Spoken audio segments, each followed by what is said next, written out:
आज हम लोग डीएवी क्लास 7 का साइंस पढ़ने वाले हैं, जिसमें कि चैप्टर नंबर 17 को हम लोग आगे कंटिन्यू करेंगे। इस चैप्टर का टाइटल है electric current and its effect. इसका पार्ट 1 और 2 मैंने पहले ही अपलोड कर दिया था, जिसका लिंक आपको इस वीडियो के पिन्ड कमेंट में मिल जाएगा। उसके साथ साथ वहाँ पे आपको इस चैप्टर के क्वेश्चन आंसर वाले वीडियो का भी लिंक मिल जाएगा। आप उन सारे वीडियोस को पहले अगर देख लीजिएगा तो आपको इस चैप्टर को कंटिन्यू करने में आसानी होगा। अब आपको डीएवी गुरु पर हर क्लास और हर सब्जेक्ट के वीडियोस मिल जाएंगे। सभी को मैंने सब्जेक्ट वाइज क्लास वाइज अलग अलग करके प्लेलिस्ट में रख दिया है, ताकि किसी भी चैप्टर के वीडियो को सर्च करने में आपको कोई परेशानी ना हो। तो एक बार आप लोग इस चैनल के प्लेलिस्ट को जरूर चेकआउट कर लीजिएगा। और अगर आप पहली बार डीएवी गुरु पर पढ़ रहे हैं तो इस चैनल को सब्सक्राइब करके बेल आइकन को प्रेस कर लीजिएगा, ताकि जितने सारे नए वीडियोस आते हैं, नए क्लासेस जो होते हैं, उनका नोटिफिकेशन भी आप तक समय पर पहुंचता रहे।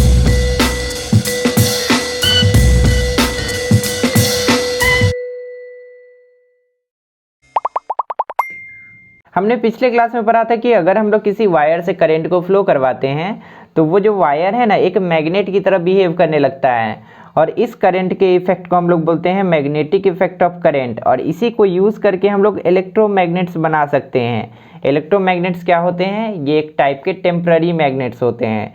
वही यहाँ पे लिखा है, we often utilise the magnetic effect of current to make temporary magnets. हम लोग इस इफेक्ट को यूज़ करके टेम्पररी मैग्नेट्स बनाते हैं, नोन एज इलेक्ट्रोमैग्नेट्स। और इसी टेम्पररी मैग्नेट को हम लोग क्या बोलते हैं? इलेक्ट्रोमैग्नेट बोलते हैं। इस वाले पैराग्राफ में हम लोग को बताया गया कि इलेक्ट्रोमैग्नेट्स को हम लोग कैसे बना सकते हैं। ये बहुत इंपॉर्टेंट पैराग्राफ है, क्योंकि लॉन्ग क्वेश्चन में आपसे इसके बारे में पूछा जा सकता है। यहाँ पे लिखा है, a coil of a large number of circular turns of insulated wire wrapped on a suitable cylindrical core behaves like a magnet when an electric current flows through it। अब देखिए, इसको फिगर से समझिए। मान लेते हैं एक आयरन कोर हम लोग ले लेते हैं, जनरली सॉफ्ट आयरन कोर ही लिया जाता है, और इसके ऊपर आप क्या रैप कर देते हैं? कॉपर का वायर को रैप कर देते हैं। इंसुलेटेड कॉपर वायर को ऐसे करके इस पर रैप कर देते हैं। और उसके बाद जब आप इस वायर में करंट को फ्लो करवाएंगे ना, इसमें जैसे आप करंट को फ्लो करवाएंगे, ये जो आयरन कोर आप लिए हैं वो एक मैग्नेट की तरह बिहेव करने लगेगा, और उसके बाद हमारा इलेक्ट्रोमैग्नेट बनकर तैयार हो जाएगा। When the current is switched off, लेकिन जैसे हम लोग करंट को स्विच ऑफ करेंगे, यहाँ से करंट का सप्लाई को बंद करेंगे, the coil loses its magnetism immediately. ये जो कॉइल है ना, अपना मैग्नेटिक प्रॉपर्टी को लूज कर देगा तुरंत ही, immediately. We call such a device as an electromagnet. और इसी डिवाइस को हम लोग क्या बोलते हैं? इलेक्ट्रोमैग्नेट बोलते हैं। क्लास 6 में हम लोग मैग्नेटिक स्ट्रेंथ के बारे में पढ़े थे कि हर मैग्नेट का कुछ ना कुछ स्ट्रेंथ होता है, और चूंकि ये भी एक मैग्नेट की तरह बिहेव कर रहा है ना, तो इसका भी तो स्ट्रेंथ होगा। यहाँ पर हम लोग को बताया गया कि अगर हमें इसके स्ट्रेंथ को इंक्रीज करना है, यानी कि बढ़ाना है, तो हम लोग क्या कर सकते हैं? यहाँ पर लिखा है, the magnetic strength of electromagnet can be increased by 3 methods. यहाँ पे 3 मेथड दिया है जिससे कि हम लोग इसके स्ट्रेंथ को बढ़ा सकते हैं। सबसे पहला मेथड है wrapping the insulated coil around the soft iron core. अगर हम लोग इसके चारों तरफ इंसुलेटेड वायर को लपेट दें और इसमें करंट को फ्लो करवाएं, तो इस सॉफ्ट आयरन कोर का जो मैग्नेटिक स्ट्रेंथ होगा वो इंक्रीज हो जाएगा। उसके बाद दूसरा पॉइंट है increasing the number of turns in the coil. अगर हम लोग यहाँ पर फेरों की संख्या को बढ़ा दें, ये जो नंबर ऑफ टर्न्स है, अगर हम लोग ज़्यादा वायर को लपेट देंगे ना यहाँ पे, तो भी इसका मैग्नेटिक स्ट्रेंथ जो है वो इंक्रीज हो जाएगा। और उसके बाद तीसरा पॉइंट है increasing the strength of the electric current flowing through it. अगर हम लोग कुछ नहीं भी करें, सिर्फ हम लोग यहाँ पे करंट की मात्रा को बढ़ा दें। अगर पहले 5 एम्पियर जा रहा था, अगर हम लोग यहाँ पे 10 एम्पियर करंट को फ्लो करवा दें, तो ऑटोमेटिकली इसका मैग्नेटिक स्ट्रेंथ जो होगा वो भी दुगुना हो जाएगा, वो भी बढ़ जाएगा। तो यहाँ से एक क्वेश्चन निकल के आता है कि अगर इलेक्ट्रोमैग्नेट के स्ट्रेंथ को इंक्रीज हमें करना हो तो हम लोग क्या क्या कर सकते हैं। तो आपको यहाँ पे तीनों पॉइंट्स को याद रखना है। एग्जाम में अगर पूछा जाए तो आपको यही तीनों पॉइंट्स वहाँ पे मेंशन करने होंगे। अब देखिए, एक्टिविटी नंबर 6 में एक छोटा सा एक्सपेरिमेंट किया गया है, जिससे कि हम लोग को 2 चीज़ पता चलेगा। सबसे पहले तो हमें ये पता चलेगा कि क्या सही में नंबर ऑफ टर्न्स को बढ़ाने पर इसका मैग्नेटिक स्ट्रेंथ बढ़ जाता है, और हमें ये भी पता चलेगा कि क्या सही में इलेक्ट्रिक करंट के फ्लो को बढ़ाने पर भी इसका मैग्नेटिक स्ट्रेंथ बढ़ जाता है। तो सबसे पहले हम लोग क्या करेंगे, इसके लिए एक आयरन का नेल हम लोग लेंगे, और जैसे फिगर में दिखाया गया है ना, उसी तरीके से हम लोग करेंगे। इस आयरन के नेल पर हम लोग इंसुलेटेड कॉपर वायर को लपेटेंगे, और उसके बाद इस कॉपर वायर में हम लोग करंट को फ्लो करवाएंगे। जैसे हम लोग करंट को फ्लो करवाएंगे ना, ये एक मैग्नेट की तरह बिहेव करने लगेगा, यानी कि हम लोग का इलेक्ट्रोमैग्नेट तैयार हो जाएगा। और अगर हम लोग यहाँ पे पेपर क्लिप्स को लाएंगे ना, तो ये इसमें जाकर चिपक जाएगा, तो हम लोग समझ जाएंगे कि हाँ हमारा इलेक्ट्रोमैग्नेट तैयार है। अब देखिए क्या होगा, अगर हम लोग यहाँ पे नंबर ऑफ टर्न्स को बढ़ा देते हैं ना, तो अगर पहले एक पेपर क्लिप को चिपका सकता था ना, तो नंबर ऑफ टर्न्स को बढ़ाने के बाद क्या होगा, एक से ज़्यादा पेपर क्लिप्स को ये खींच के रख लेगा। इससे हम लोग को ये पता चलेगा कि सच में नंबर ऑफ टर्न्स को बढ़ाने पर इसका मैग्नेटिक स्ट्रेंथ जो है वो बढ़ता है। और अगर हम लोग नंबर ऑफ टर्न्स को बढ़ाने के बजाय सिर्फ इसमें करंट की मात्रा को बढ़ा दे, करंट की मात्रा को हम लोग कैसे बढ़ाएंगे, यहाँ पे एक सेल लगा हुआ है ना, अगर हम लोग यहाँ पे 2 या 3 सेल लगा देंगे तो करंट ऑटोमेटिकली बढ़ जाएगा। और करंट बढ़ते ही ऑटोमेटिकली इसका जो मैग्नेटिक स्ट्रेंथ होगा ना वो भी बढ़ जाएगा। पहले अगर एक पेपर क्लिप चिपकता था, तो अब इसमें 2 या 3 पेपर क्लिप आराम से चिपक जाएगा। इस पूरी एक्टिविटी में आपको वही सब चीज़ बताया गया है कि अगर हम लोग नंबर ऑफ टर्न्स को बढ़ाएंगे तो क्या होगा, यहाँ तक वही चीज़ है। और लास्ट में आपसे पूछा है कि अगर हम लोग नंबर ऑफ टर्न्स के बढ़ाने के बजाय बैटरी का कैपेसिटी को ही बढ़ा दे, यानी कि करंट के फ्लो को बढ़ा दे, तो क्या होगा। दोनों चीज़ आपको हम समझा चुके हैं, बस आप एक बार इसको रीड कर लीजिएगा। अब जो नेक्स्ट टॉपिक हम लोग को पढ़ना है उसका टाइटल है practical uses of electromagnets. Electromagnets कैसे बनाए जाते हैं ये तो हम लोग समझ लिए, लेकिन इसका इस्तेमाल हम लोग अपने डेली लाइफ में कहाँ कहाँ पे और कैसे करते हैं उसके बारे में अब हम लोग को पढ़ना है। यहाँ पर लिखा है we usually want our electromagnets to act like switches. हम लोग चाहते हैं कि हमारा जो इलेक्ट्रोमैग्नेट है ना बिल्कुल एक स्विच की तरह काम करे, जैसे कि एमसीबी के बारे में हम लोग पढ़े थे। एमसीबी का काम क्या होता है, जैसे एक ज़रूरत से ज़्यादा करंट फ्लो होता है ना, उसके थ्रू वो करंट को आगे भेजना बंद कर देता है और ये बिल्कुल एक स्विच की तरह काम करता है। उसी तरीके से हम लोग चाहते हैं कि इलेक्ट्रोमैग्नेट भी काम करे। They should show magnetism as soon as the current is switched on. हम लोग चाहते हैं कि हमारा इलेक्ट्रोमैग्नेट मैग्नेटिक प्रॉपर्टी को शो करने लगे जैसे ही हम लोग स्विच को ऑन करें।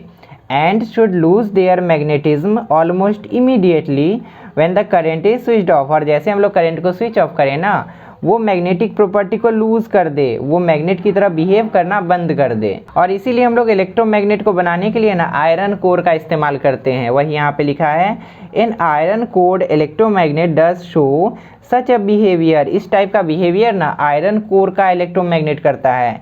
वी देयरफॉर, और इसीलिए हम लोग क्या करते हैं, prefer iron course for making electromagnets. और इसीलिए हम लोग आयरन कोर को ही इलेक्ट्रोमैग्नेट बनाने के लिए यूज़ करते हैं।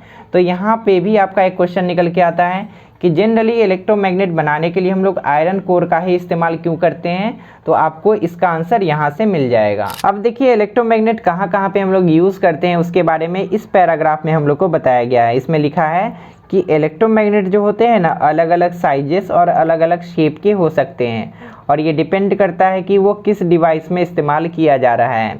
उसके अलावा यहाँ पे बताया गया है कि इलेक्ट्रोमैग्नेट्स कौन कौन से डिवाइसेस में होता है, जैसे कि इलेक्ट्रिक बेल्स में आपका इलेक्ट्रोमैग्नेट देखने को मिलेगा, लाउड स्पीकर्स में, और टेलीफोन डायफ्राम में आपका इलेक्ट्रोमैग्नेट देखने को मिलेगा।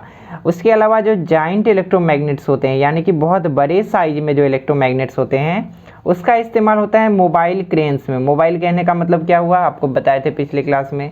मोबाइल कहने का मतलब हुआ मूवेबल, यानी कि ऐसा क्रेन जो कि एक जगह से दूसरे जगह मूव कर सकता है। ऐसे क्रेन में आपका इलेक्ट्रोमैग्नेट का इस्तेमाल किया जाता है, जाइंट इलेक्ट्रोमैग्नेट का। और इसको यूज किया जाता है to lift and to transfer heavy iron rods and machinery.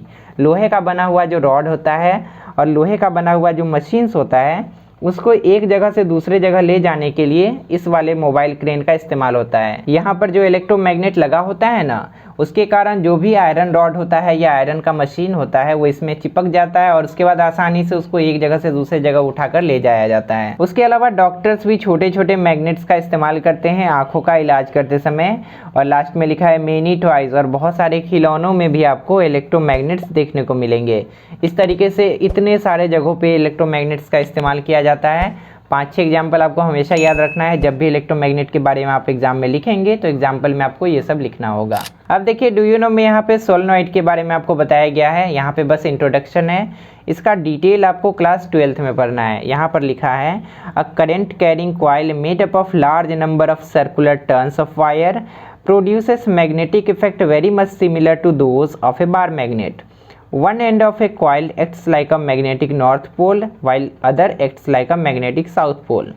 We call such a coil as solenoid. यहाँ पे बोला क्या गया, अगर हम लोग एक करंट कैरिंग वायर को एक कॉइल में बदल दे, इस तरीके से अगर हम लोग कॉइल बना दे उस वायर का और इसमें अगर हम लोग करंट को फ्लो करवाएं ना, तो ये जो कॉइल है ना एक मैग्नेट की तरह बिहेव करने लगता है, magnetic effect of electric current के कारण, आपको हम बताएं। और इसका एक साइड जो है ना नॉर्थ पोल बन जाता है और एक साइड जो है वो साउथ पोल बन जाता है।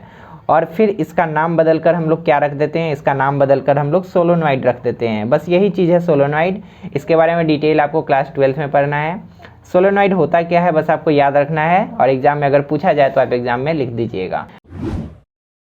अब जो नेक्स्ट टॉपिक हम लोग पढ़ने वाले हैं उसका टाइटल है इलेक्ट्रिक बेल्स। इलेक्ट्रिक बेल्स क्या होते हैं, कैसे ये काम करते हैं, उसके बारे में हम लोग यहाँ पे डिटेल में समझेंगे।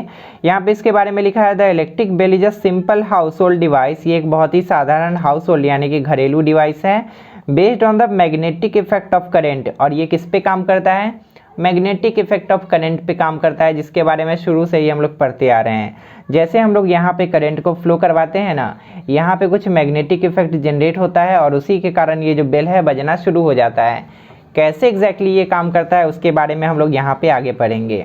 उसके बाद लिखा है it consist of A gong. इसमें एक गॉन्ग होता है, एन इलेक्ट्रोमैग्नेट और एक इलेक्ट्रोमैग्नेट होता है, और सॉफ्ट आयरन रॉड जिसको हम लोग आर्मेचर बोलते हैं, ये हो गया सॉफ्ट आयरन रॉड जिसको आर्मेचर बोलते हैं, एंड अ कॉन्टेक्ट स्क्रू। और एक कॉन्टेक्ट स्क्रू होता है, यहाँ पे लगा होता है, नट होता है, स्क्रू होता है, उसको हम लोग यहाँ पे लिखे हैं।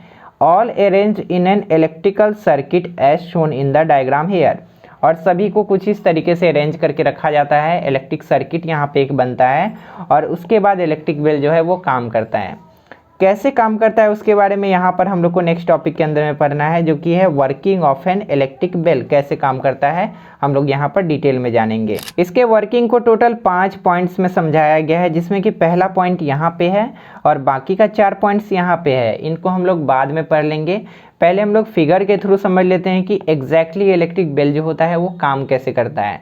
तो सबसे पहले तो इसका अरेंजमेंट हम लोग समझ लेते हैं। एक इसमें स्विच लगा हुआ है, इसमें एक सेल लगा हुआ है जो कि करंट को फ्लो करवाएगा, करंट सप्लाई करेगा, और उसके बाद इसमें कुछ इस तरीके से सर्किट है, ऐसे करके पूरा सर्किट है, ऐसे करके पूरा पाथ है जो करंट को फ्लो करवाएगा कुछ इस तरीके से।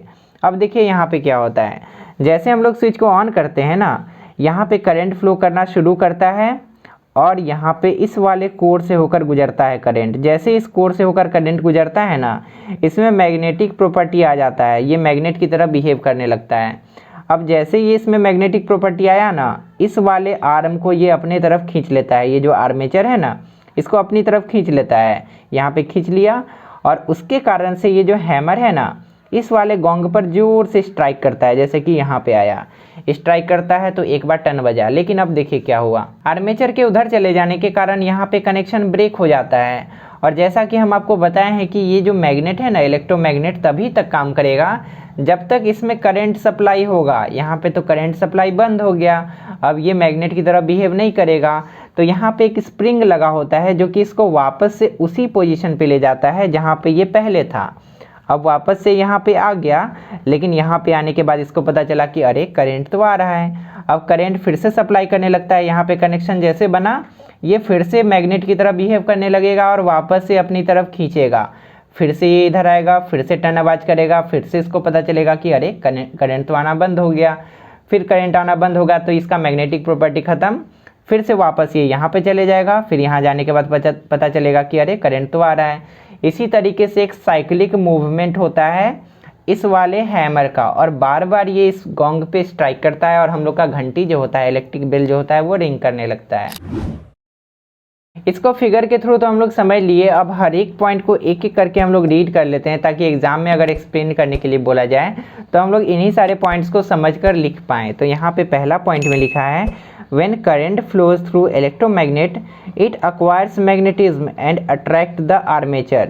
जैसे हम लोग करंट को सप्लाई करते हैं इसमें मैग्नेटिक प्रॉपर्टी आ जाता है और ये आर्मेचर को अपनी तरफ खींच लेता है। सेकंड पॉइंट में लिखा है as the armature bend toward the electromagnet the gong is struck but at the same time contact between armature and contact screw gets broken and the circuit gets switched off. इसमें magnetic property आ जाने के कारण ये जो armature है इस तरफ अट्रैक्ट होके आ जाता है और ये जो हैमर है गोंग पे स्ट्राइक करता है और हम लोग को आवाज़ सुनने को मिलता है।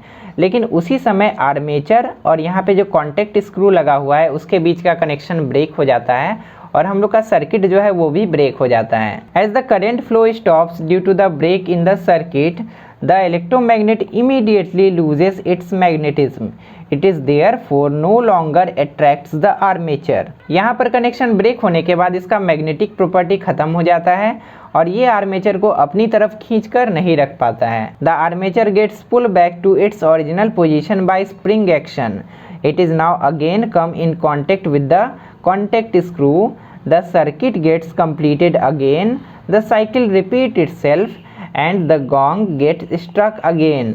This in turn again breaks the circuit। और उसी कारण से यहाँ पर जो स्प्रिंग लगा होता है ना, इस वाले आर्मेचर को वापस से अपने इनिशियल पोजीशन पे ले आता है और यहाँ पर आते ही फिर से कांटेक्ट बनता है, फिर से यहाँ पर इलेक्ट्रिक करंट सप्लाई होता है, फिर से इसमें मैग्नेटिक प्रॉपर्टी आ जाता है और फिर से इसको अपनी तरफ खींच लेता है और उसके कारण से ये जो हैमर है फिर से गोंग पर स्ट्राइक करता है और यही साइकिल रिपीट होते रहता है और गोंग जो है ना बार बार इस पर आकर स्ट्राइक करता है और हम लोग को बेल का रिंग सुनाई देता है।